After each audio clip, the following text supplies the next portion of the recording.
नमस्कार, मैं उज्जवल कुमार और आप देख रहे हैं मेरे साथ श्री तेलगा। भिवानी की जो भी तमाम अपडेट होती है आपको सबसे पहले पहुंचाने का काम करते हैं। फिलहाल आपको बताना चाहूंगा कि महेंद्रगढ़ सांसद चौधरी धर्मवीर सिंह ने कहा है कि कल यानी कि 14 अप्रैल को यशस्वी प्रधानमंत्री नरेंद्र मोदी जी हिसार एयरपोर्ट का उद्घाटन करने के लिए आएंगे। इसके साथ साथ ही भिवानी का जो हॉस्पिटल है उसका भी उद्घाटन करेंगे, क्योंकि जो नया हॉस्पिटल बिल्कुल तैयार है, लोगों की जो समस्या है उनका समाधान हॉस्पिटल के जरिए खत्म हो जाएगा। क्योंकि आपको पता है कि भिवानी के अंदर काफी बार ऐसा हुआ है कि बड़ी घटनाएं घट जाती हैं, जिसके चलते जो उनको उपचार मिलना चाहिए पेशेंट को वो समय पर नहीं मिल पाता, जिसके कारण यहाँ से उनको रोहतक रेफर करना पड़ता है। इसलिए भिवानी में पीजीआई जैसा हॉस्पिटल बनकर तैयार हो चुका है। अब उसका उद्घाटन कल श्री नरेंद्र मोदी जी करेंगे, जो कि हिसार में एयरपोर्ट बना है नया, उसका उद्घाटन करने के लिए पहुंचेंगे। तो वर्चुअल तरीके से भिवानी में जो हॉस्पिटल लगा है उसका भी उद्घाटन करेंगे। इसके साथ साथ ही महेंद्रगढ़ सांसद ने खुशी जाहिर की है कि भिवानी में भी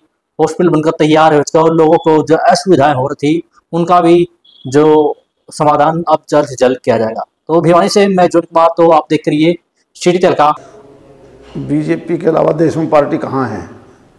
ये 28 साल के बाद गुजरात में कहते हैं कि हम धीरे धीरे लुप्त हो गए। 180 सीटों में से शायद इनकी 17 विधानसभा की सीट हैं। विपक्ष का दर्जा इनको नहीं मिल पाया। ये इस कोशिश में है कि कम से कम हम विपक्ष कहने लायक तो रहें, इसलिए शायद ये गुजरात में इस प्रकार का सौदा रचा है इन्होंने। मुझे लगता नहीं, लोगों का विश्वास इन पार्टियों से उठ चुका है। बिहार में होने वाले कांग्रेस की सक्रिय तो क्या मानते बिहार के समीकरण? अरे कुछ भी नहीं होना।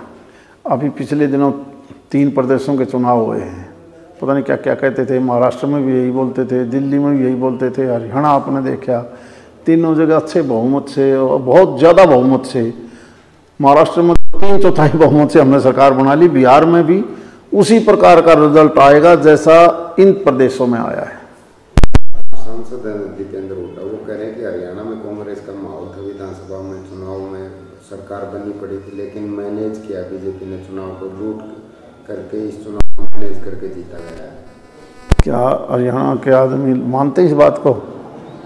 अरे खुदों की गलतियों को दूसरों को क्यों थोपते हो? अपने आप में सुधार करो सिर्फ। इन्हें लोग ये सब विपक्षी पार्टी कहेंगे आप?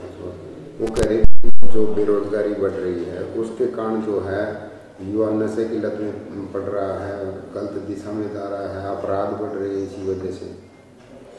142 करोड़ का देश है, हमारे छोटे देश है ना, बांग्लादेश, पाकिस्तान और अफगानिस्तान,